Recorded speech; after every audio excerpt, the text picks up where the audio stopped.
Good evening.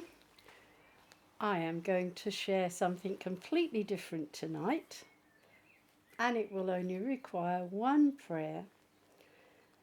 Prayer to my guardian angel. Angel of God, my guardian dear, to whom his love commits me here. Ever this day be at my side, to light and guard, to rule and guide. Amen. I've had a wonderful afternoon. I managed to do the mass recordings before I had to go to the HEACHAM wives, because I live here. They've been coming here since I lived here, because I went to the social club and it was difficult for everyone, especially the elderly, to get up the stairs, so I got permission for them to come here, and they pay to use the lounge for the afternoon. And because the speakers are so expensive, we decided amongst ourselves that we would all do a turn, because we meet monthly on the second Monday. Used to be evenings, but because some of the members are old, we now meet in the afternoon at 2 o'clock. So my target was to get there, and I finished the uploading about 10 to 2. And there's a church sister of mine, Angela, who introduced me to HEACHAM wives, because I was a widow. She is now. Many of them, most of us are, and there was only going to be 10 there. So Angela rang up Rosie, my neighbour at number 2. So she was there waiting, and I arrived there just bang on time. My friend Angela couldn't read what she'd typed up because she said her voice, she's in her 80s, wouldn't last. And when she gave me the script, it was it was below 10 pages, and I couldn't read it. So I asked her to email me it, and then yesterday, it took me hours and hours. I edited it. I only took 2 words out, the word spastic and the word, what was the other word? Oh, reincarnation. Christians, we do not believe in reincarnation. I was surprised that Angela left it in, but she followed what I was reading. She called I said, no, it's not politically correct anymore. They even got rid of the society with that name, and I wouldn't read that. And so I let her. She has which she brought these books.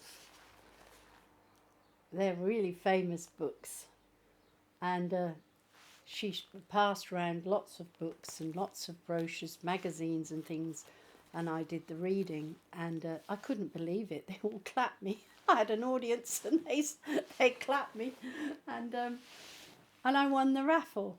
So I've got a bottle of something, Pignog Grig something or other. I don't buy drinks, and rosé wine. So I put that in the fridge, and it's hot here. So I'll go in the garden if people are there, and I'll have a glass of wine when I've done this. But I know it'll take about an hour, Rosie said, because Angela interrupted sometimes. Not much, just a little.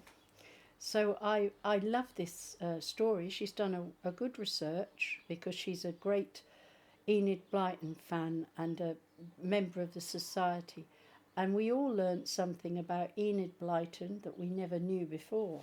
So, because I've borrowed the books, these, I've got till Sunday to record them. There's lots of little children's stories. I've got ENID BLYTON books. I have recorded some ENID BLYTON already, and there's a playlist with them on. So I'm going to read her life story. Well, it's too much to be all in one, so it's only part of the history of ENID BLYTON, who the nuns told us in the Servite convent we mustn't read her because her grammar is bad. But she did come under attack. I learned that today, and I didn't know. So I'm going to read her life, and then over the next few days I'll read these for the children, just to go with the other ones, because we all remembered the stories, even though she was doing all these before I was born. So we're going to begin now with, I hope you can hear me because I've got the microphone here to my left, and I hope to be able that the recording won't be too bad, or the sound, the loudness or the quietness.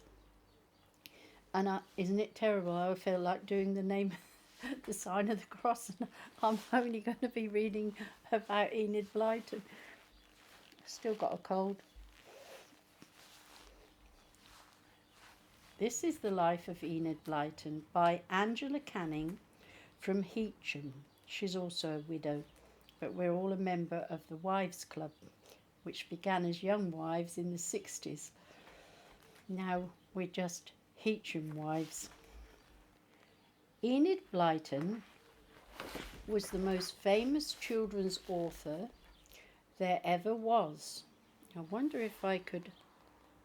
I realise I can hold that in my hand. I could put the microphone, therefore, in front of me, which might make the sound... I won't have to worry about it. Sorry about that, but I realise I can hold the book. It's only 46 pages of 26 font. I'll begin again. Enid Blyton was the most famous children's author there ever was. She wrote over 700 books, which sold worldwide, and that is not all. Angela discovered that there's more books out there which we haven't got records of yet, but the Society has. Even more are still being discovered by the Enid Blyton Society today. To relate all the events of her life in just one short talk would be an impossible task. And the words of Angela said, "I had hoped to show you a delightful DVD of her childhood in Beckenham, but there must be some jinx on it. Someone lent me a DVD player. I was going to borrow the church projector, both in good working order, and it will not play. However, I will pass pictures around instead." Enid was born in 1897 in Dulwich, that's in southeast London, and when she was only a few months old, the family moved to Beckenham in Kent, where her father commuted to London to work in the family clothing warehouse business. She adored her father, Thomas, who was talented in so many ways. He was a brilliant pianist, and his dearest wish was for Enid to become a concert pianist like his sister May. He taught himself French, German and shorthand, and was even a remarkable authority on wildlife in the days when there was no television or programs such as Spring Watch. Enid would go with him on rambles in Beckenham, which was very rural at that time, with just horse and carts, and he taught her how to identify the birds and creatures and their habitats. Their first house in Beckenham was 95 Chaffinch Road, and she mentions June, the treasurer of our HEACHAM Wives. She said, "June and I went over it on one of the society outings. It was very small, without a back garden, and of course it had been modified, but the owners, a young couple, had just had a blue plaque erected on the wall saying Enid Blyton had lived there. The neighbour next door even told June his father could remember Enid living there. After her two brothers, Hanley and Carey, were born, the family moved to a larger house, 35 Clockhouse Road, where Thomas gave her a small patch of garden and taught her how to cultivate it, which instigated her love of gardening. When Enid was old enough to go to school, she attended a small nursery class held in a house called Tresco in the next road, run by a lady called Mrs. Reed and her daughter. Although Enid found sums difficult, she excelled in art and nature study, reading every book she found. She had a lovely singing voice and was chosen to play the part of Alice in Alice in Wonderland on Parents' Day. When she left there, she attended St. Christopher's School for Girls, a short distance away. But by the time she was 10, the family had moved yet again to a house 2 doors away, number 31, and every night she would fall asleep to the sounds of Beethoven, Chopin, Liszt, Mozart and Sergei Rachmaninoff, as her father played his piano well into the night. But sadly, her mother, Teresa, was a very different character.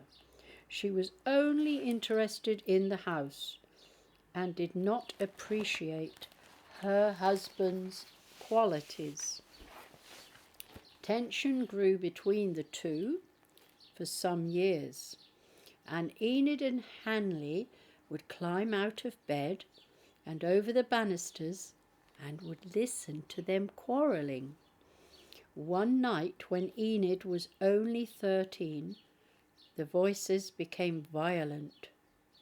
She heard the door bang, and Thomas walked out, never to return. She was shattered, unable to believe that her beloved, handsome father could love another woman. In those days, divorce was considered such a stigma that for Teresa was out of the question. However, Thomas had now set himself up on his own in a successful wholesale clothing business with an office in the City of London, and he always sent money to her with specific instructions that Enid should continue her piano practice. He also allowed Teresa's request to move to a large house in a better class road. Despite what had happened, Enid put up a front, and not even her school friend Mary Attenborough ever guessed that her father lived away from home. She was popular with the pupils and staff alike, throwing herself into all the activities. She was a vivacious, intelligent girl with a sallow complexion, large nose, dark hair, and eyes, and loved playing practical jokes, particularly on Mamselle. She became tennis champion, lacrosse captain, and later head girl, a position which she held for 2 years. But unfortunately, Teresa never appreciated Enid's talents either. Enid constantly wrote poems in an attempt to get them published. But when they were rejected and appeared on the doormat again and again, her mother thought it a lot of nonsense and a waste of money.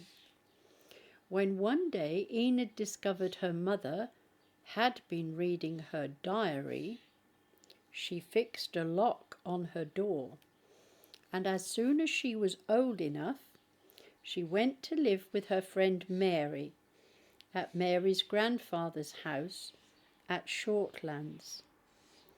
Once again, Teresa put up a pretense and informed relatives and friends that her daughter, against her wishes, had left home to join the Women's Land Army. But Mary soon left home to study at the Slade's Art School in London, and Mary's Auntie Mabel befriended Enid instead. One day, Mabel discovered Enid looking so pale after hours of piano practice. She suggested she should go on holiday with her to visit her friends, the Hunts, who lived at Seckford Hall in Woodbridge. And Angela wrote, "Do you know it? It is a hotel now. I will pass a picture of it around at our HEACHAM Wives meeting 12th of June 2023, which is what she did. Mr. Hunt was a farmer with 4 adult children, and one of them, Ida, who was a teacher, asked Enid if she would like to help her to take the Sunday school at the Woodbridge Baptist Church. Enid related Bible stories to the children, which she had learned at her own Baptist church in Beckenham, and they listened spellbound. All of a sudden, Enid realized what she really wanted to do: become a Frobel-trained teacher like Ida. But this required a form to be filled, to be signed, and she rushed to a telephone box to phone her father. "How like you, Enid, to tell me these things over the telephone," he retorted. "Why must you be so headstrong?" "I must think about it." "No, I cannot give you an answer now." "Why, I did not even know you liked teaching."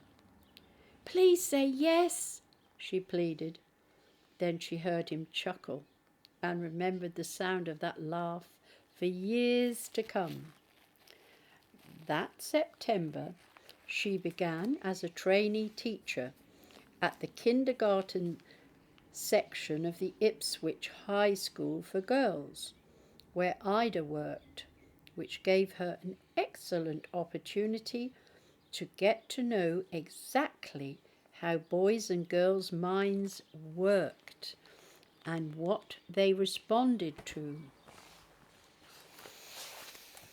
Her first job was at a mixed private school at Blickley, near Bromley, and afterwards as a nursery governess to a family who lived in a house called Southern Hay at Surbiton. The owners, Mr. and Mrs. Thompson, had 4 little boys, and Enid used her plays and poems to teach them, as well as taking them on nature rambles. When she was 25, she sent a batch of poems and stories to a weekly publication called Teacher's World. The assistant editor found them well written, humorous, and with a freshness greater than any sent in by other freelance writers, and she accepted them all. And that same summer, her first book, called Child Whispers, was published by J. Saville. It contained 24 poems and was illustrated by Phyllis Chase, another of her school friends, and she dedicated it to the 4 little brothers, David, Brian, Peter, and John. 2 years later, she had earned over £300, enough to buy a suburban house, and that caused amusement with the wives today, because the money then was quite different, and that was a lot of money. And imagine being able to buy a house in that area now for £300. That wouldn't even be the deposit. One day, at a London publisher's called Newness, she met the new book editor, who was a Scot called Hugh Pollock.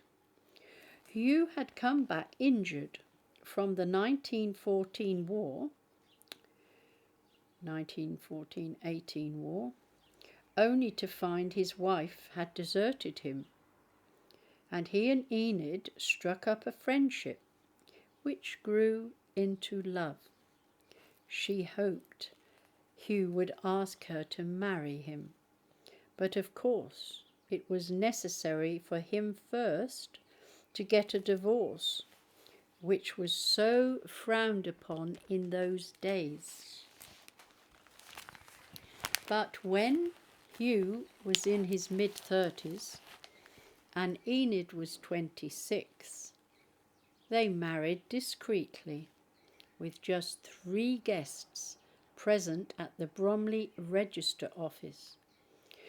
The first house which they bought was in Shortlands, not far from her friend Mabel's house, and in typical Blyton fashion, Enid named it Elfin Cottage. In Teacher's World, she described it to the children and added, "It has a blue door, and my Peter Pan door knocker is to be used in a special way. Children are expected to knock 4 times, adults twice, and the little folk from the woods 7. The garden was still a buttercup field, and with great enthusiasm Enid set to cultivating a flower garden, while Hugh grew vegetables, and it was here that she had her first pet, Bobs, a black and white smooth-haired fox terrier, just 4 months old. Bob soon became as famous as Enid herself. "He takes cinders from the cinder box," she told her readers, "has eaten a dozen staples, 1 curtain pin, a ball of silver paper, dead matches, a button from my coat, and the manuscript of A Christmas Story for Teacher's World, and I shall not be able to help loving him as long as he ever lives." In 1926, she started up a weekly magazine called Sunny Stories, costing 2 pence, which was loved by every child. She filled it with letters from Bob's puzzles and competitions, and well-known characters such as Mr. Twiddle, Mr. Meddle, and Mr. Pinkwhistle, who even grew to have books after their own. By the next year, she was replying by hand 200 letters every week, and her Christmas post contained 500 letters, 200 cards, and 100 or more presents from teachers and children all over the world. One read, "I am a very naughty boy," misspelt of course, "so I do not expect you would like me, but I like you all right." Enid wrote back, "And I should love you, little naughty boy, if only I could see you." Hugh suggested that she should learn to type, and bought her a typewriter, and within 2 months, by using only her forefingers, Enid succeeded in typing as quickly as she could write. That same year, they both learned to drive, although she was the first to admit that she was not very proficient, and the mechanism of the car always remained a mystery to her.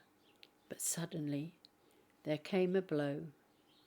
Enid wrote in Teacher's World, "A large arterial road is scheduled to be built nearby, and the only thing to do is to search for a new house."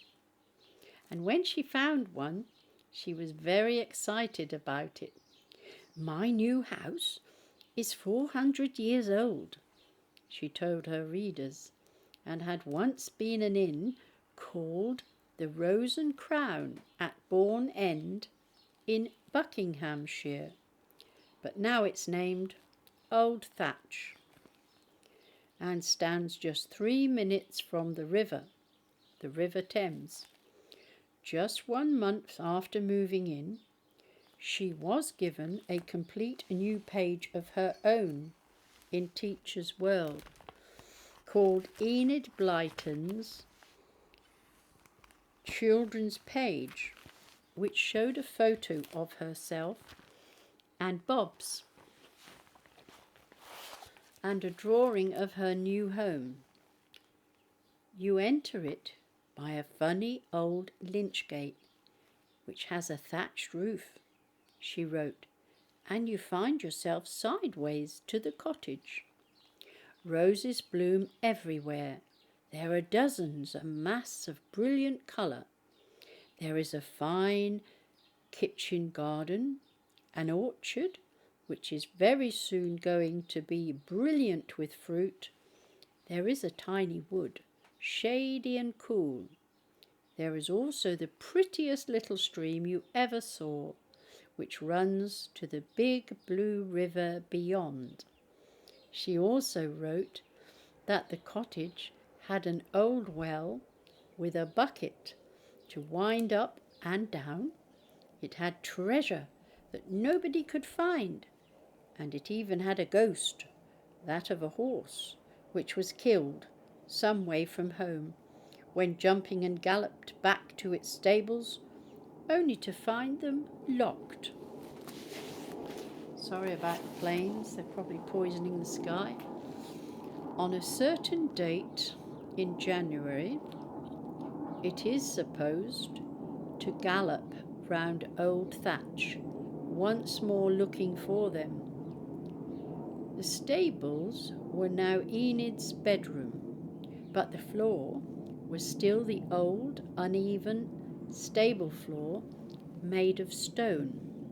Upstairs, there were quaint, raftered rooms with slanted ceilings and uneven wooden floors.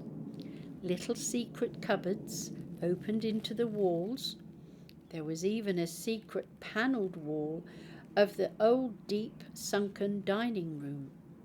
The fireplace was so big and so wide that a man could easily stand upright in it. She added, "You will find it in many of my books."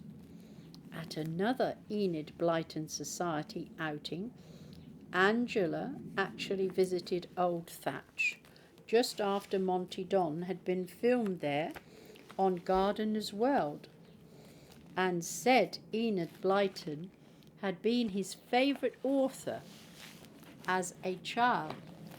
Unfortunately, our treasurer, June, did not come with Angela at that time. It was beautiful, and was as if Enid's spirit was there, sitting in the garden, with her typewriter on her knee, writing her letters from Bob's, her Old Thatch series in 8 volumes, her weekly Sunny Stories, her first Brer Rabbit book, and stories on history, nature, and the Bible, plus adventures of the wishing chair and Mr. Galliano's circus, to name just a few. Although Enid adored animals, she had not been allowed to have any when she had lived at home. But now she made up for it with even more dogs, plus Siamese cats, which she bred herself, and in her garden she had chickens, ducks, turkeys, and a tortoise. But something was missing in her life.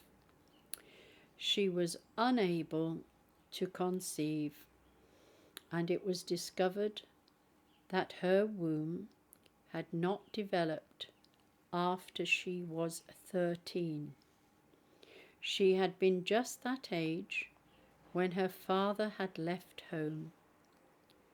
Could it have been the shock of that, do you think? 1 year she and Hugh decided to have a holiday and went on a ship called the Stella Polaris to Madeira and the Canary Islands. But even then, she never failed to write to Teacher's World, telling the children the events every day, how she loved Madeira, which was so full of colour, and how rough it had been through the Bay of Biscay. My soup fell out of my plate, my glass turned a somersault, my bread disappeared, and there were crashings and smashings all round. How you would have loved it, even down to the great fun she had had, bargaining with Arabs in the bazaars of Casablanca. But once back home again, she did not feel very well, and when she called the doctor, she was told that she was pregnant. That same year, when she was 34, at last she had the longed-for baby, a little girl she called Gillian.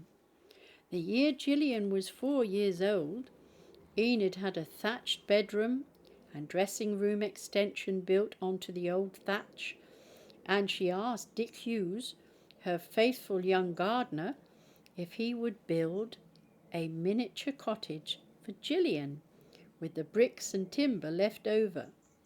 I must tell you about it, she told her readers. I cannot stand up in it, or I should bump my head.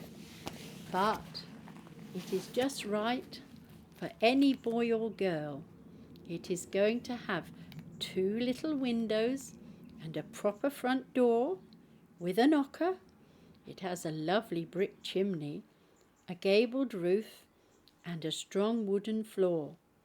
And a strong inside is a blue rug, a round table, 2 stools, a blue tea set, 2 pictures on the walls, a little lamp hanging from the ceiling, and a tiny carpet sweeper so that Gillian can keep the house clean. It became known by her readers as Dilly's Cottage, Gillian's name for herself. In 1937, another baby was born called Imogen, and Enid wrote in her autobiography, Gillian and Imogen's nursery, where they play each day, is where Dick Turpin is thought to have slept peacefully after robbing coaches near Maidenhead Thicket. And Black Bess was stabled at the inn. But unfortunately, as much as Hugh and Enid loved Old Thatch, it was becoming too small for the family and their staff, and they decided they would have to move. Enid wrote in Teacher's World, I know you will be sad that Old Thatch is no longer going to be our home.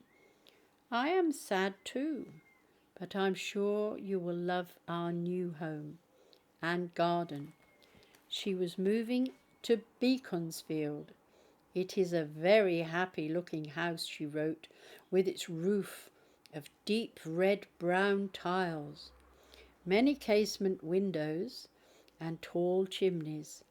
It has a bigger garden than Old Thatch, very sheltered, with a great many little lawns, surrounded by green yew hedges. Gillian and Imogen are to have one of the little hidden lawns to themselves, their own secret place. I want you to think up a name for it. The children replied with hundreds of letters, and she said 3/4 of them had hit on the name Green Hedges, so that is what she was going to call it. Yet, despite this idyllic existence, life for everybody was to change rapidly. On the 3rd of September 1939. The Second World War broke out, and Enid felt great concern at newspaper reports that 827,000 children were being evacuated from cities in danger of German bombing, leaving weeping mothers at the station. Those from London's East End had never even seen the countryside before, and in Teacher's World she wrote letters of encouragement to them. The war is making life difficult for all of us. Some of you have left your homes and are in the country. Now you will be able to see all the things I write about. How lucky you are. You will see all the loveliness of the countryside. You are the guests of the kindly country folk, and will do your best to help them. She never failed to inform them what to watch for and what to collect. Such as Hips and Haws and Bobs wrote how he loved going for country walks. As a result, evacuated teachers and children wrote in their hundreds asking for advice on country matters. And she was able to write how they loved the country. Well, I knew they would. By early 1941, Enid had also distributed to the Red Cross and other organisations 3,000 blankets made from squares knitted by her readers, which were sewn together by teachers and Enid herself. In the spring of 1941, by asking her readers, she had received face flannels made out of bits of towel, hot water bottle covers, babies' vests, gloves and socks of all sizes, khaki and Air Force blue stockings, oiled stockings for sailors, and hospital stockings about 2 yards long, and an enormous supply of scarves. At her suggestion, many schools also contributed sacks of silver paper and used stamps for the Red Cross, and the post office, where Enid lived, found it necessary to keep a special area to house them all. Hugh was also determined to do his bit for the war effort, and despite Enid's pleading with him, he rejoined his old regiment, the Royal Scots Fusiliers, which meant that he was posted to Dorking in Surrey. This caused her to become very rejected and lonely, and with Gillian and Imogen away at boarding school, she immersed herself in her writing. In 1940 alone, she published 11 books under her own name, and strangely enough, 2 others under a pen name, Mary Pollock, and in brackets it tells you her real name was Enid Mary Pollock. It is strange how authors do this. For instance, even Agatha Christie. They were called 3 Boys and a Circus and the Children of Kidilin, but the children were not deceived and read them just as eagerly, so that one amusing review read, "Enid Blyton had better look to her laurels." This caused so much confusion that Newness, instead of publishing the next 2 under her pen name, were forced to go back to Enid Blyton's. Other well-known books followed throughout the war. The Twins at St. Clair's, which became a series, 5 on a Treasure Island, which was so popular that her readers begged for more. and resulted in her writing 20 others. The Mystery of the Burnt Cottage, which was the first of a series of 15 Find Outers books, the popular Magic Faraway Tree series, the first of her adventure series called The Island of Adventure, and her Enid Blyton's Nature Lovers book. I can even remember our teacher years later reading that to us at school. But as Enid was still very lonely, her friend Dorothy suggested that she should have a break and go with her to visit her sister at Budleigh Salterton in Devon. It was there, at a bridge party, that she met a middle-aged children's surgeon from a London hospital called Kenneth Darrell Waters, and they were immediately attracted to one another. Her husband, Hugh, hearing of his marriage failing, also formed an association with a lady called Ida Crowe, a novelist, whom he had first met at Newnes, and sadly, June 1942 was the last time he ever came home on leave. Gillian accompanied the father she adored back to the station with tears in her eyes and never saw him again.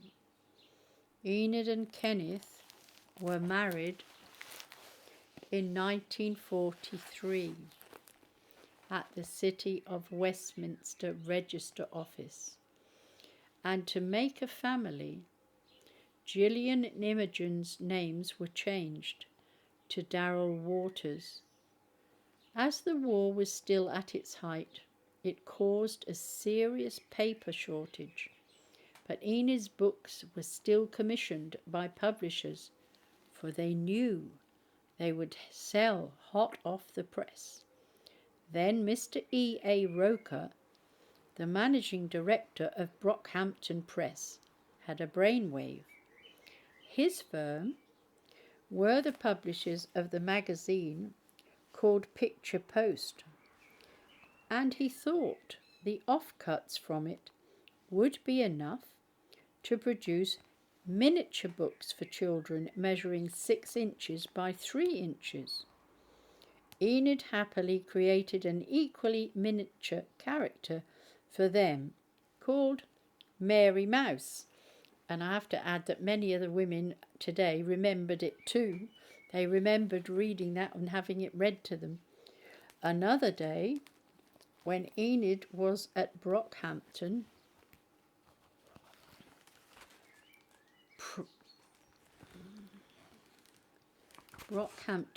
Press, the director, Ewart Warmby, told her, "My 4 children asked me to tell you about their secret society.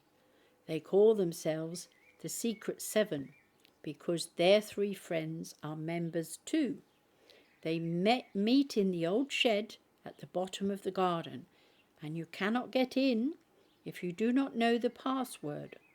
They've even made badges with SS Secret Society on them. They hoped you might be able to put them and Scamper their dog into one of your stories." Enid went home and wrote to Peter, his eldest son, and asked him questions about the Secret 7. She also sent him some money to buy them a feast. He wrote back and said they all enjoyed jelly and chips. First of all, she wrote just 6 short Secret 7 stories, and the 5th called Where Are the Secret 7, was published in a Wheaties strip book in Australia and given as a free gift in cereal packets. But so many children wrote to her saying, "Please, please write another Secret 7 story and make it longer." And this inspired her to write her Secret 7 series of 15. In 1946, the year I was born, she began another school series called Mallory Towers, and as mentioned, the first of her popular adventure series called The Island of Adventure. Then, quite unusually for Enid, she decided she would like to have a semi-business holiday for 3 weeks in America, and she and Kenneth sailed on the Queen Elizabeth to New York. The previous year, she had been asked by American publishers to write a book for children and had been told, "Tough guys these, you must fill your book with murders, ghosts and blood." She said in no way was she going to give them a diet that she would not dream of giving to her own children, and as a result, her book, called The Mystery Island, had won a Boys Club of America award.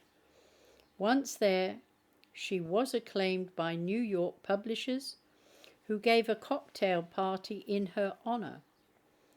But she told Gillian years later that she was deeply shocked by the toughness and pace of the American scene and never went there again.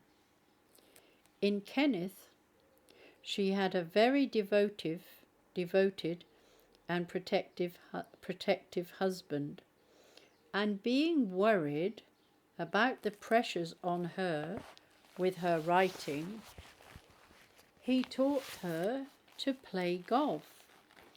Enid became so adept at it that she got her handicap down to 18. And Kenneth bought the Studland Bay golf course in Dorset. Enid loved Dorset, and the harbour, once rife with smuggling, gave her ample ideas for her adventure books. What does this remind you of? That was the question that Angela put to everyone today, but we weren't too clear about it, but it was to do with, I think, what became gardening, or not gardening, but wildlife stuff later on. But I'll carry on reading because we had quite a long discussion on that afterwards. The following year, David White, the director of Sampson Low in London, was browsing through illustrations from an agent and came across a sheet sent in error, which astounded him. It was by a Dutch artist called Harmsen van der Beek, and he described what he saw as fantastically lively little people beside tiny houses in the lee of bluebells, as proportionately big as trees. All at once, he had an idea. If a Disney-like character could be made into a children's book, here was the man to illustrate it. Enid had created a little figure called Noddy. I remember the Noddy books, and so do my children, who are now nearly, the first one's nearly 60, not long off, I think.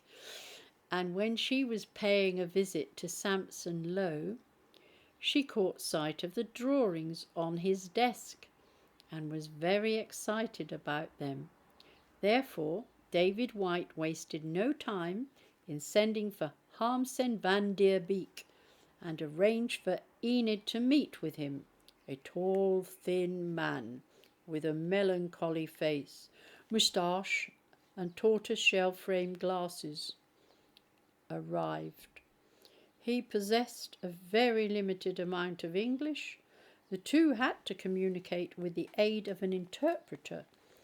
Enid watched fascinated, as with his curious palm uttermost style of drawing, he sketched in pencil the little noddy figure with tousled hair under a long bell-topped hat, exactly as she had visualized him.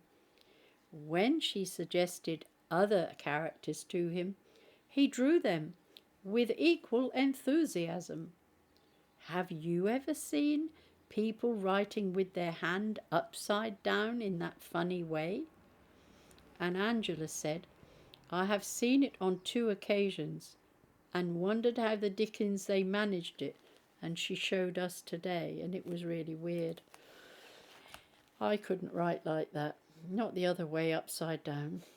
Enid wrote her first noddy book for him to illustrate, which was called Noddy Goes to Toy Town. Is that the one that I've got here? Hurrah. I'm not sure, but it's a noddy book anyway, and so's this one. So I'll be reading them soon. So this was what she was really famous for, but look how long she'd been writing. So in the July, his illustrations of Toy Town were also published in Enid Blyton's 4th holiday book, and when the 2nd noddy book appeared, he was also coping with her daily 18-frame strip in the Evening Standard called A Tale of Little Noddy. He went on to illustrate 5 more noddy books. At the same time, coping with his usual work for a Dutch jam factory, and to meet the deadline of the newspaper, he was working until 11 o'clock at night. Eventually, the poor man told David White that noddies would appear everywhere and crawl all over his desk. He died 2 years later of a heart attack on July the 24th, 1952, aged only 55. His assistant, Pieter Wink, continued the illustrations, and afterwards the English artist Robert Tyndale took over, and at the Enid Blyton Society Day at Twyford, near Reading, it was marvellous to watch him on stage sketching Mr. Plod, the policeman, and other noddy characters on a screen. At the same time as her noddy books, Enid published Rocking Down Mystery, which was the first of 6 books about 3 children, Roger, Diana, Snubby, and his spaniel Looney, who became friends with a boy called Barney and his monkey Miranda, who did not know the whereabouts of his father. But after 27 years of her popular weekly magazine, Sunny Stories, Angela said, I, for one, did not understand why Enid wished to discontinue it and replace it with a new venture, the Enid Blyton magazine. This happened to be 2 months before the Queen's coronation in June 1953, and Enid lost no time in following it up with the story of Our Queen, which was a serial in 6 parts.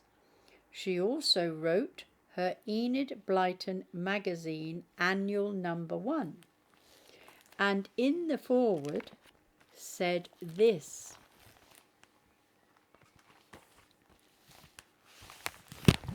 this annual is going not only to boys and girls in Britain, it is going out all over the world, to Australia and New Zealand, South Africa, to Singapore, Ceylon, Malay, India, to every place where there are English-speaking children.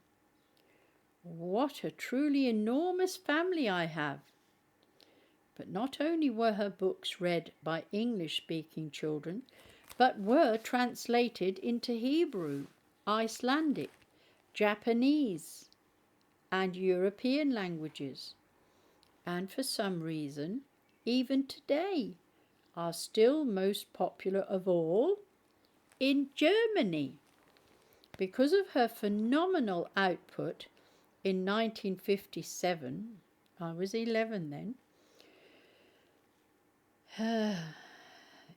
a cartoon appeared in the Daily Sketch of a small boy with his mother showing a visitor his books stacked from floor to ceiling with the caption, "These are his ENID BLYTONs, and I will pass the book around."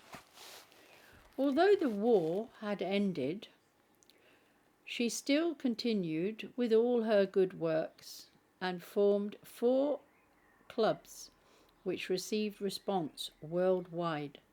The first and largest, in 1951, was called the Busy Bees and was the junior section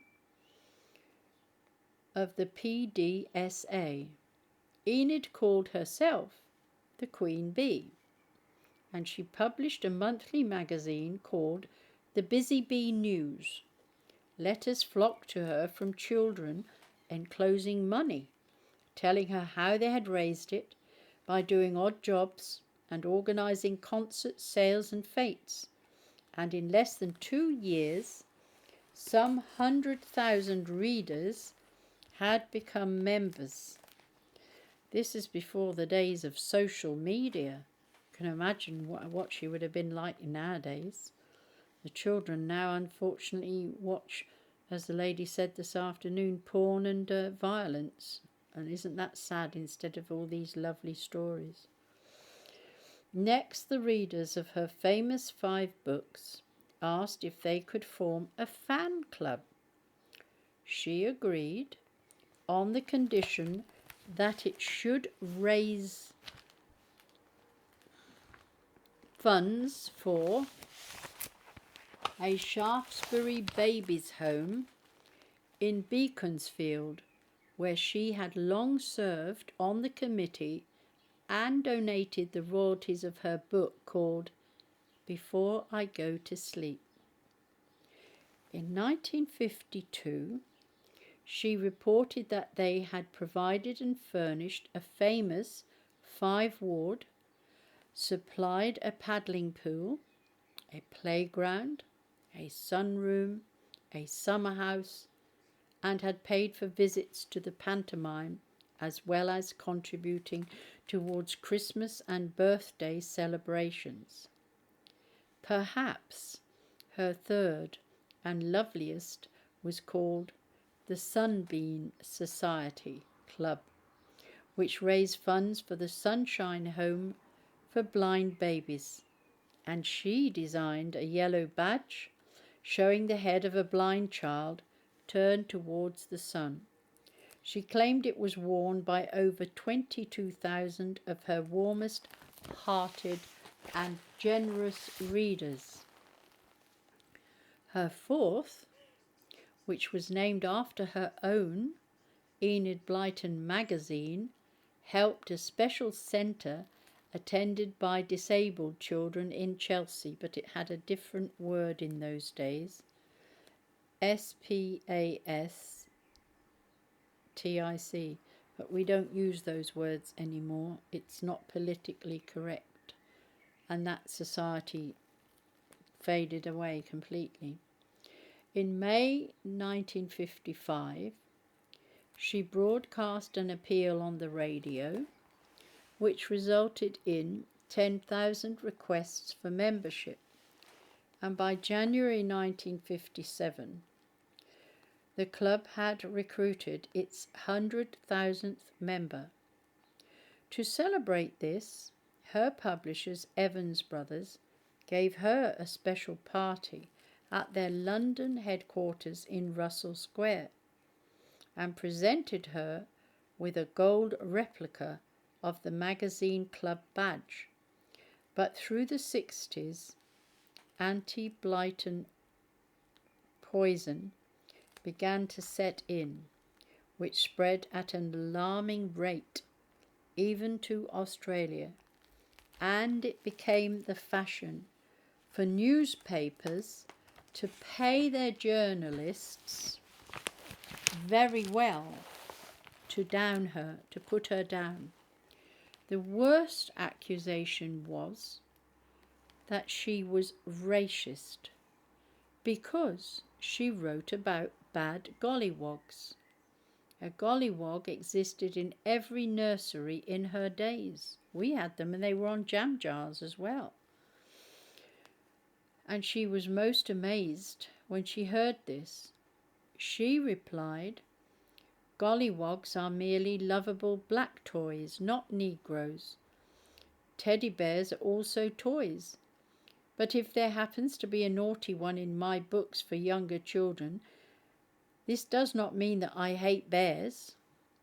As a result, the publishers of her noddy books had to replace Mr. Golly, who owned the garage in the Toy Town, by Mr. Teddy, and later by a fellow who wore a bowler hat called Mr. Sparks. The bad gollies themselves were replaced by evil-looking goblins. Amongst other accusations, it was said her households were too upper class. She lacked imagination, they said, wrote bland, uninteresting books. Well, why did it sell so many then? Had restricted vocabulary. It was for children, damn it. And her characters were stale. But the most laughable one was this. This made everybody laugh today, by the way. Noddy was gay because once he climbed into bed with his friend Big Ears. This happened on one occasion when poor little Noddy was chasing thieves in the middle of the night and crashed his car. He was so relieved when he heard a kind voice. It was his friend Big Ears, who took poor frightened Noddy home to his toadstool house and let him share his bed for the night. But maybe you have heard of the saying, where God builds a church, the devil builds a chapel. No one else had done so much good for children over all the world that she was a target which he would enjoy destroying. Does everyone think as I do and as Angela does and all the women today? We loved it. They loved hearing things that they didn't know about Enid. That Enid could only have possessed spiritual qualities. Who else could have written 10,000 words a day? She said when she was a child that she lay in bed at night and stories came flooding into her mind. She thought this happened to every child and was so surprised when she learnt that they did not. She was gifted. She was talented. Just when children need it, a good storyteller. I mean, all right, her grammar wasn't that great, I agree. But her stories were great. It's the stories that they were interested in. And children who their language was limited too. In the same way, she explained that stories came to her mind's eye as an adult, which she could never have thought of herself. I just sit in the chair, she said, shut my eyes, and the setting and the characters appear as vividly as if on a cinema screen. Then the story comes, and I could write a whole book at once, one sitting, if I did not have to eat or sleep. At the end of her life, Enid's wonderful brain contracted Alzheimer's, and in 1968 she died, coincidentally on Angela Canning's birthday, and she was aged 71. That's younger than I am now. That same year, her books were banned from libraries, politically correct reasons probably, because that was the time when it all started. 5 years later, her beloved Green Hedges house was pulled down and 8 houses were built in its place. Her daughter Gillian, who so adored her mother, strove constantly after her death to protect Enid's work from vandalism, and also amassed a large collection of memorabilia, even the desk on which she wrote her first 5's book. But after Gillian died in 2007, her daughter auctioned everything off for a huge sum. Finally, when the Turian firm who owned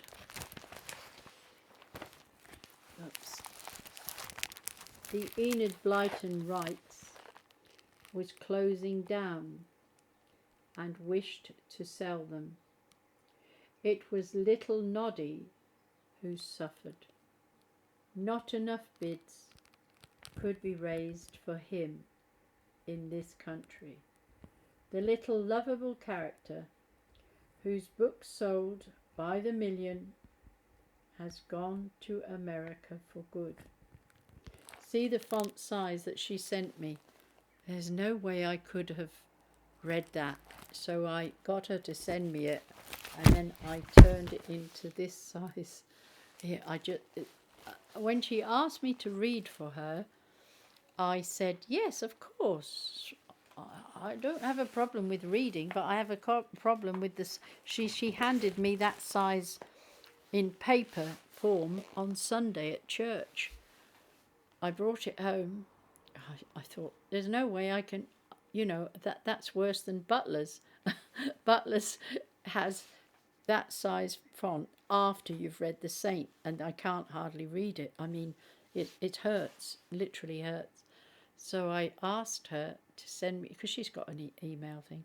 I said, please send me that manuscript. I have to make the font larger and enable me to do so. So I spent hours then, the rest of Sunday. I only did one recording Sunday, the mass readings on Corpus Christi. I just didn't have any more time to read. And I turned it into that. I only improved her grammar because she writes the same way as Enid Blyton. And I took 2 words out for political correct reasons. Yeah, so I hope you enjoyed that. I enjoyed reading it. I've read it twice today now, haven't I?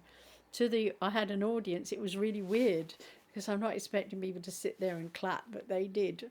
And then I won the bottle of wine, which was very happy. We buy a raffle ticket, and mine happened to be last because I came in last and somebody pulled it out. And so I've got a nice bottle of rosé. I might just have some, but I think I'm going to be tempted to read one of those Noddy books because it's so long since I read a Noddy book that I won't be able to resist reading a Noddy book, because I've read lots and lots of her books, not for my own self, don't think, but for my children, but sadly not my grandchildren, because I didn't know them when they were little, and most of them, except Rose and well, she's 14 now, but the youngest is Jude, and I think he's going to be either 10 or 11 this year, something like that. Okay, God bless you all. Thank you so much for listening. These will be in the playlists that are already there. I've already recorded Enid Blyton, but I don't know that anybody ever listens. But I'll have to tick for children. So I don't know if something different happens to that when I tick, because they are for children. There's nothing in there that's offensive for children to hear or what have you. So they might not appear wherever the others appear. I don't know. But presumably you'll be able to track them by ENID BLYTON. I'm sure you will, Deborah. Not that you really want to hear about ENID BLYTON. Oh dear. But I think that she's not been honoured. To be honest, if it was this day and age, somebody would have honoured her greatly. But fancy attacking her towards the end of, after all that hard work. And I mean, it was innocent. All right, she wasn't great with the grammar and the English, but the stories were just beautiful. I mean, just fun and lovely and imaginative and very descriptive. And I think she had a great talent, and I'm sad that there was those sadnesses in her life. It's so, you know, she hasn't been made much of, certainly not like famous writers throughout history. She deserved more than she got, I think, you know. So that's just personal. All right, God bless you all, and you'll be hearing more about Noddy in the next couple of days, because I have to give the books back on Sunday. She's got a whole collection. She's got masses of books, but I've only borrowed them because they were here in the building. I couldn't let them go away. God bless.